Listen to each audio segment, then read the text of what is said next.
Hoy quisiera invitarles a un apasionante recorrido por las más conocidas parábolas de Jesús. Algunos comentaristas dicen que en la Biblia, en los evangelios principalmente, hay 33 parábolas de Jesús. Obviamente ellos no cuentan todas las expresiones proverbiales que salieron del labio de Jesús, lo que sin duda aumentaría el número. Pero qué interesante será poder examinar la enseñanza que Jesús nos entrega usando este método pedagógico de las parábolas. Pero, ¿qué es una parábola como figura gramatical? Espero en esta ocasión definir esto y junto con eso abordar el porqué de las parábolas. Gramaticalmente hablando, la palabra parábola se define como una narración breve y simbólica de la cual se puede extraer una enseñanza moral. Evidentemente, una parábola es un recurso pedagógico que tiene como fin entender una realidad abstracta a partir de una realidad concreta.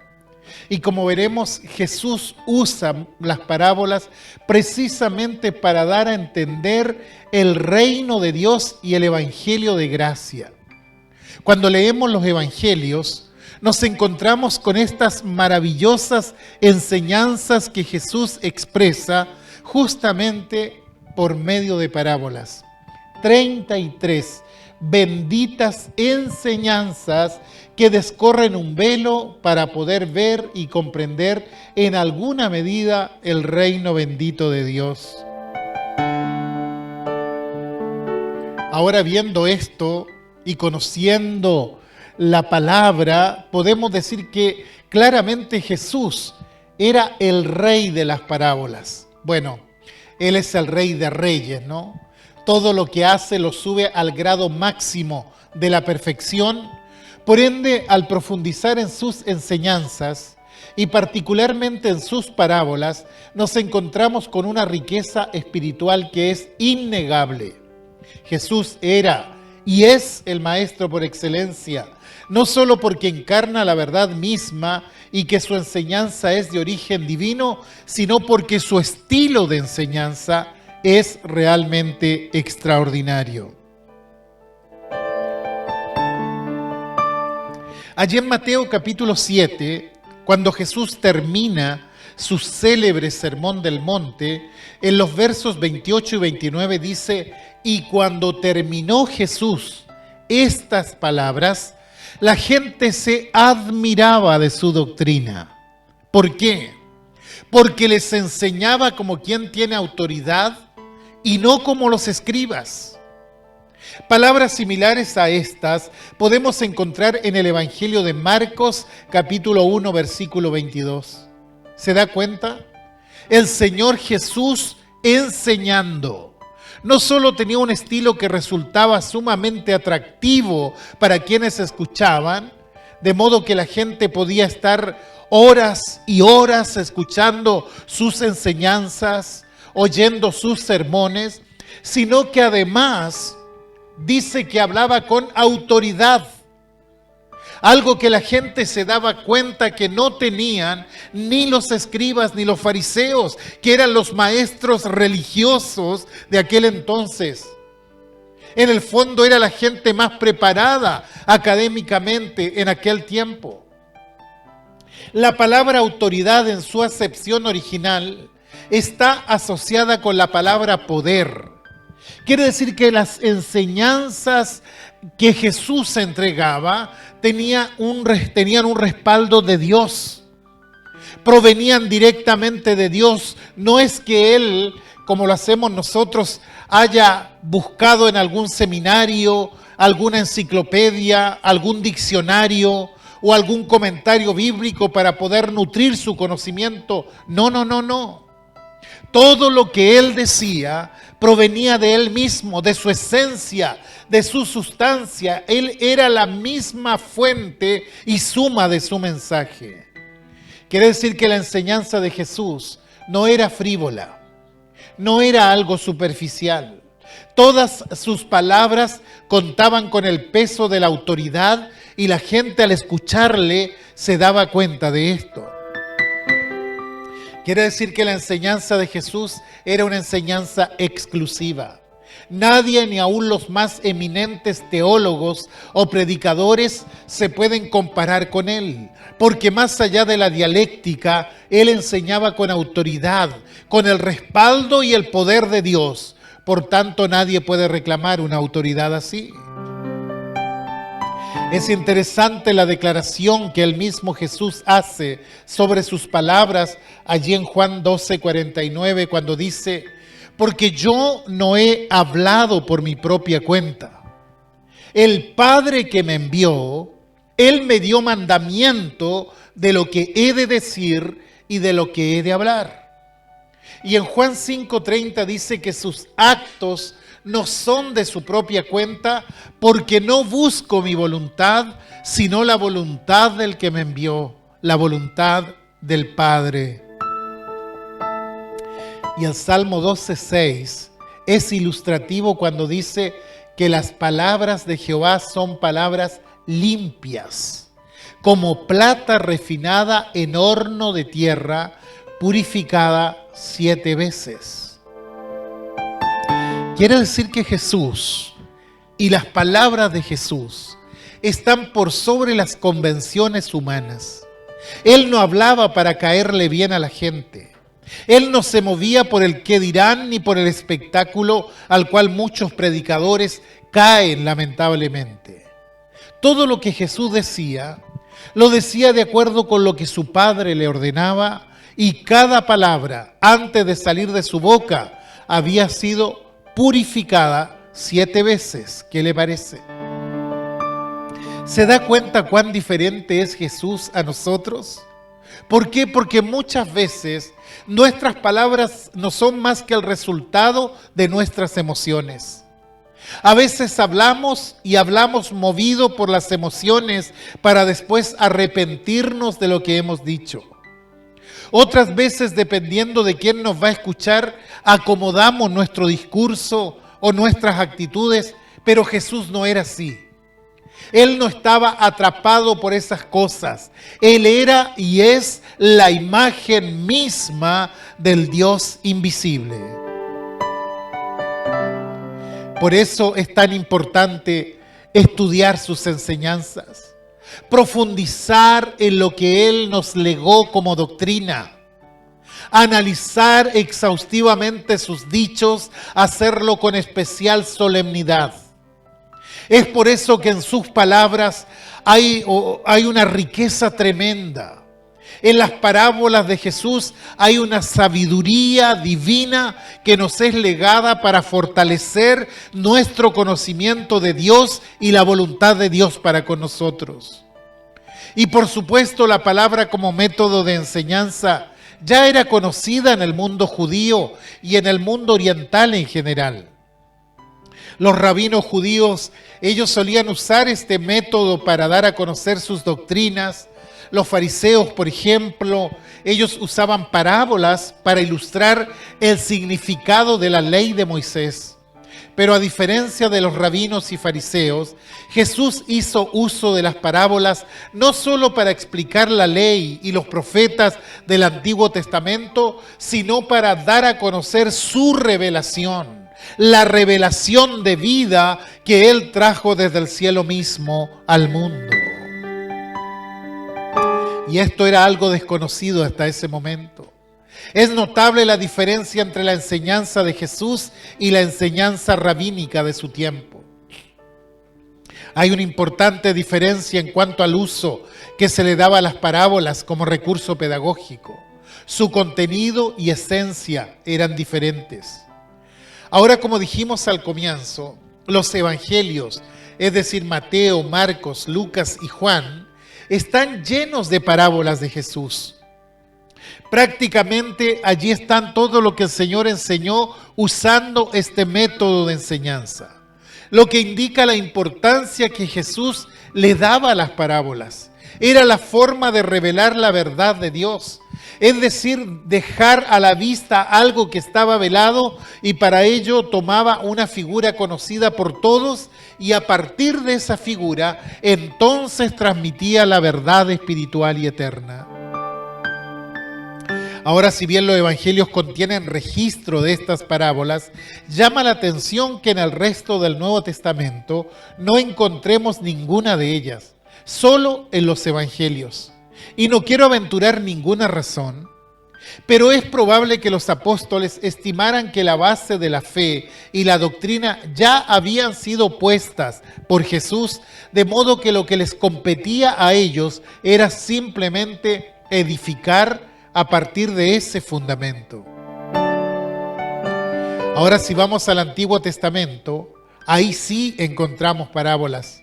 Quizá la que más recordemos sea esa parábola que Natán, el profeta de Dios, le contó al rey David para enrostrarle su pecado cuando adulteró con Betsabé, la mujer de Urías. Todos hemos leído o hemos escuchado ese lamentable episodio registrado en la Escritura.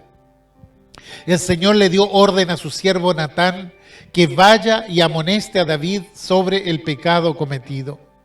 Entonces llega Natán ante David y le cuenta una historia, una parábola. Le dice básicamente que dos hombres vivían en una ciudad. Uno era rico y el otro era pobre. El rico tenía muchas ovejas, pero el pobre tenía solamente una corderita, que la tenía casi como una mascota prácticamente en su familia. Bueno, cierto día llega un visitante donde el hombre rico, y para agasajarlo, en vez de tomar una de sus ovejas para el asado, va y toma la corderita que era del hombre pobre. David, pensando que la historia era real, no percibiendo el contenido espiritual de la misma, se enfureció en gran manera y le dijo a Natán: vive Jehová, que el que tal hizo es digno de muerte.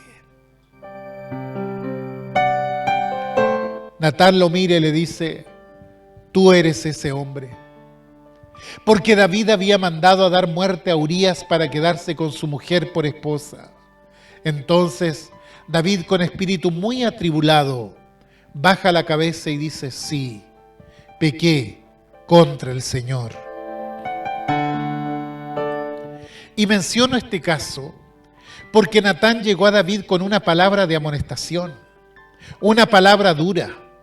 Llegó en un momento de crisis espiritual en la vida de David. David desgraciadamente había pervertido su conducta, pensando quizá que porque él era el rey podía darse ciertas licencias. Él no había logrado darse cuenta del gran pecado que había cometido a los ojos de Dios. Y vino Natán con una parábola para decirle: rey David, este es tu problema. Tu pecado está delante de Dios y conviene que te arrepientas. ¿Se fijan?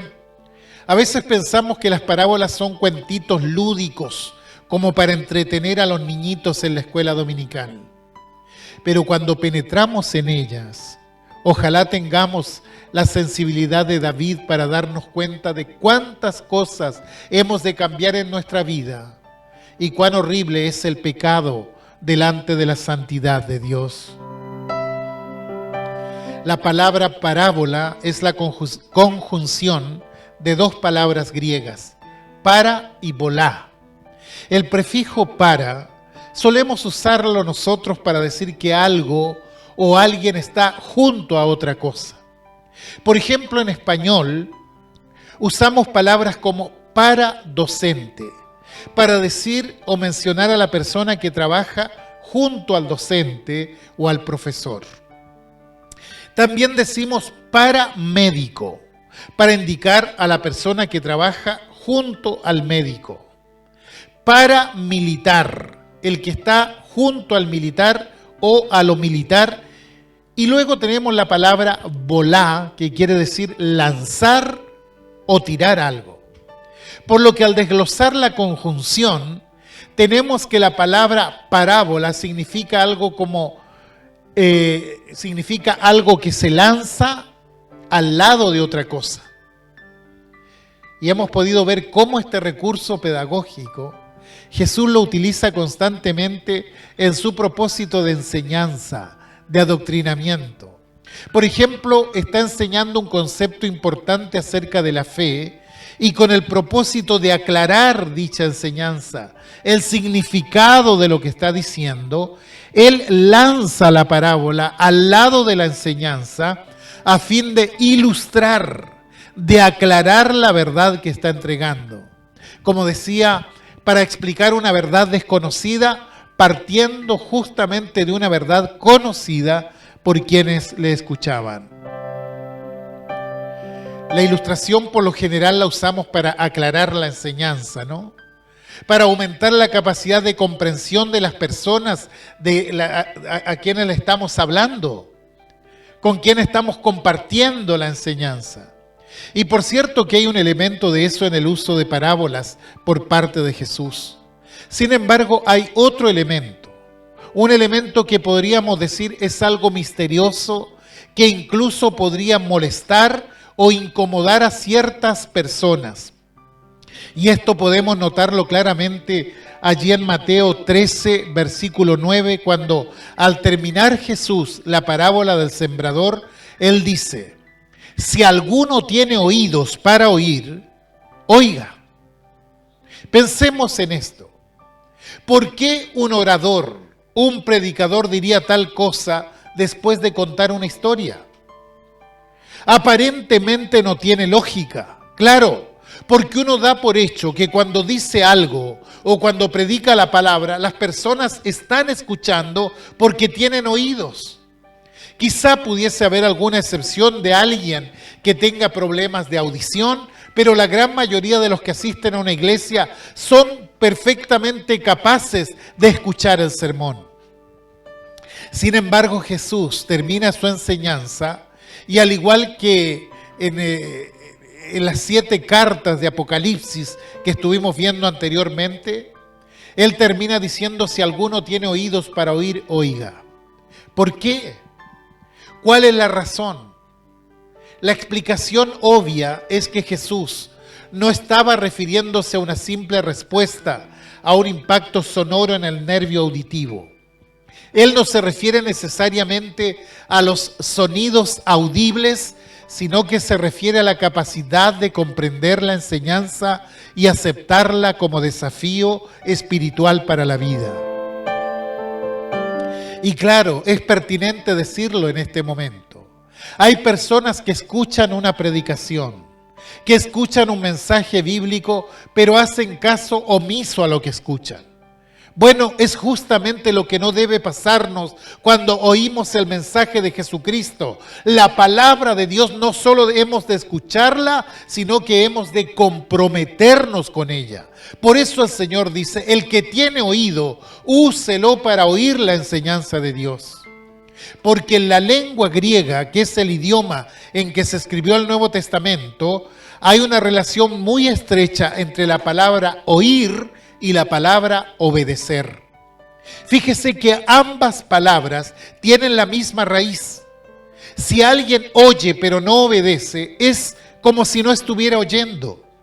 Es una suerte de sordera voluntaria, lo cual convierte a esa persona en una persona necia.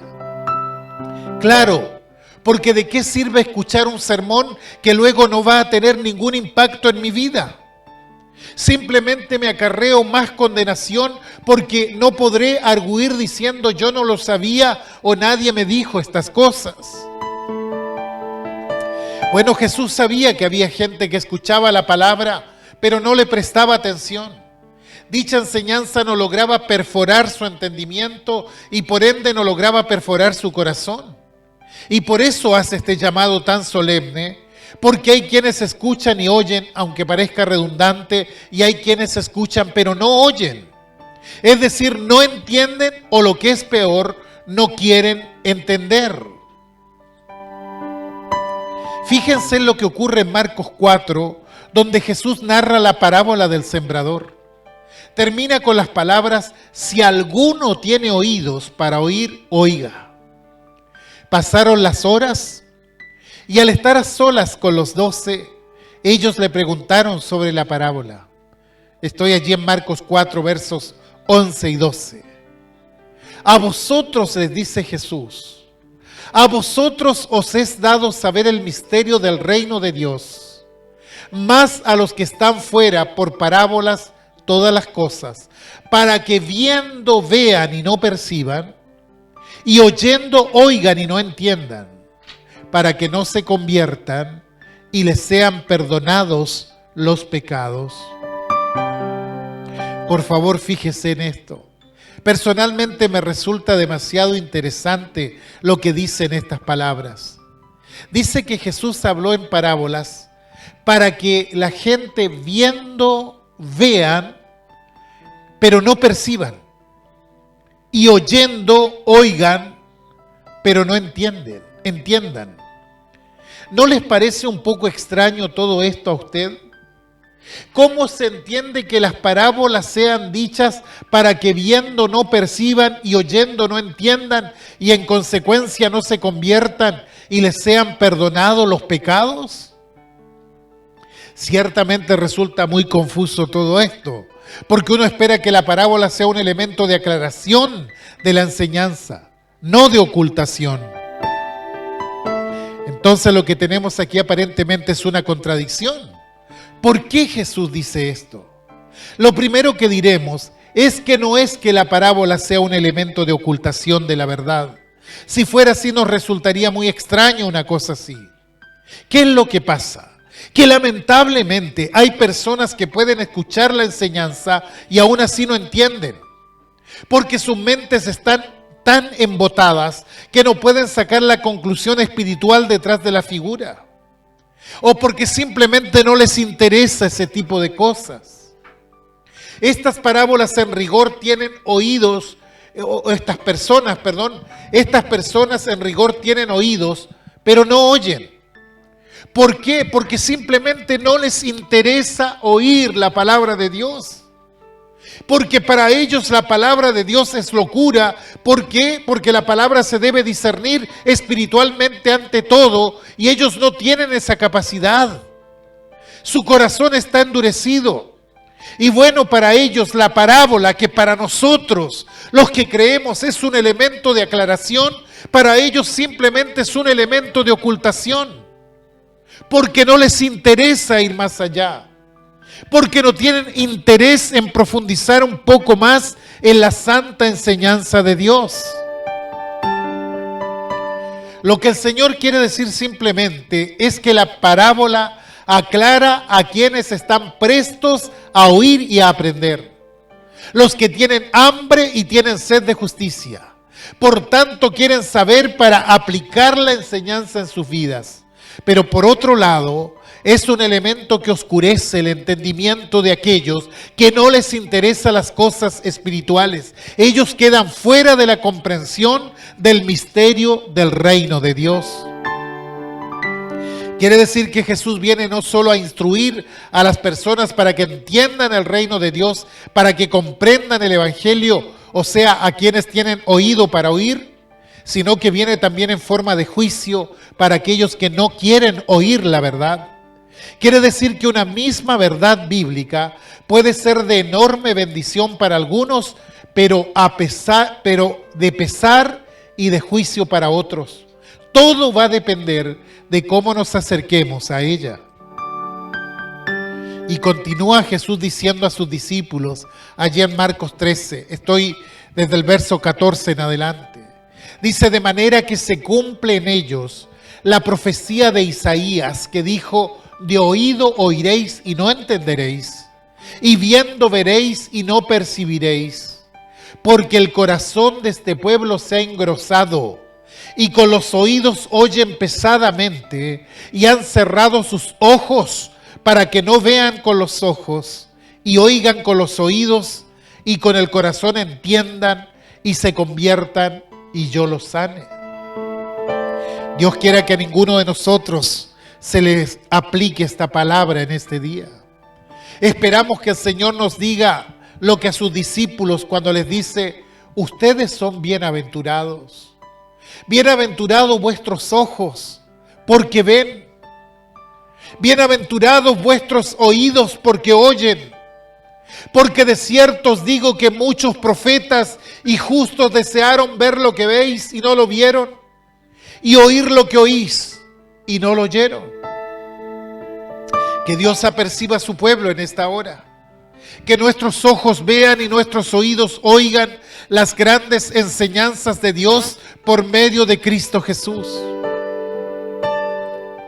Cuando aún no alumbraba la palabra de Dios en nuestros corazones, por naturaleza no queríamos tener a Dios en nuestro pensamiento. No queríamos escuchar su palabra. No teníamos deseo de entender su palabra. Éramos fugitivos de su palabra, enemigos de su doctrina. Y por eso cuando Dios habla, mientras sus palabras son redentoras para algunas, son expresión de juicio para otros. Aquí Jesús cita el pasaje de Isaías, capítulo 6, después que el profeta tiene la visión del Señor sentado en su trono, alto y sublime, y se oye la trisaigión, la canción de los serafines, que dice: Santo, Santo, Santo es el Señor de los ejércitos. Y él se siente abrumado y pronuncia una maldición sobre sí mismo diciendo: ¡ay de mí, que soy muerto!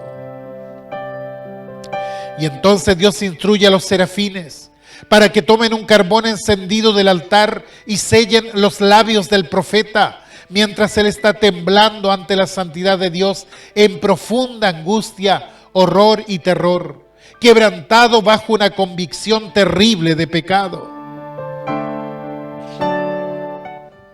Entonces Dios dice: ¿a quién enviaré? ¿Y quién irá por nosotros? Entonces Isaías, a través de esos labios ampollados que acababan de ser cauterizados por ese carbón caliente, dice: aquí estoy yo, envíame a mí. Es decir, Isaías vio y oyó claramente. ¿Y qué le dice Dios al profeta? ¿Acaso, mira, Isaías, me alegra mucho que te ofrecieras para esta misión? ¿Voy a ungirte con mi Espíritu Santo? ¿O voy a hacerte el evangelista más popular que nunca ha caminado en la faz de la tierra y que las multitudes se aglomerarán en estadios para que escuchen cada palabra que tú tengas que decir?